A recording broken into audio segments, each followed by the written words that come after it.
Just Karthik, ఆకాశం మరియు సముద్రం. సన్సెట్ చాలా బ్యూటిఫుల్గా ఉంటుంది. కార్తిక్ తన టెంట్ సెట్ చేసుకుని చిన్న క్యాంప్ ఫైర్ పెట్టి ఇయర్ ఫోన్స్ పెట్టుకుని పాటలు వింటున్నాడు. టైం రాత్రి 10:30 అవుతుంది. అంతా చాలా పీస్ఫుల్గా ఉంది అనుకుంటున్నాడు. కానీ అక్కడే అసలు కథ మొదలైంది. రాత్రి 12 అవుతుంది. చలిగాలి పెరిగింది. సడన్గా కార్తిక్ ఏదో సౌండ్ వినిపించింది.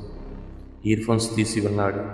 సముద్రం అలల శబ్దం కంటే పెద్దగా ఎవరో ఒకరు ఏడుస్తున్న సౌండ్. అది ఒక అమ్మాయి ఏడుపు. కార్తిక్కి ఒక్కసారిగా భయం వేసింది. ఒంటరిగా ఉన్న ఈ బీచ్లో ఒక అమ్మాయి ఏడవడం ఏంటి? కార్తిక్ టార్చ్ లైట్ ఆన్ చేసి టెంట్ నుంచి బయటికి వస్తాడు.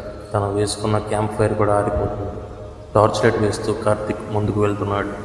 సముద్రం నీళ్ళలో కాళ్ళ వరకు నీళ్లు తగిలేలా ఒక ఆకారం నిలబడి ఉంటుంది.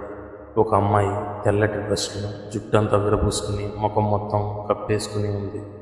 కార్తిక్ ధైర్యం చేసి, హలో, ఎవరు మీరు, ఏమైంది అని అరుస్తున్నాడు.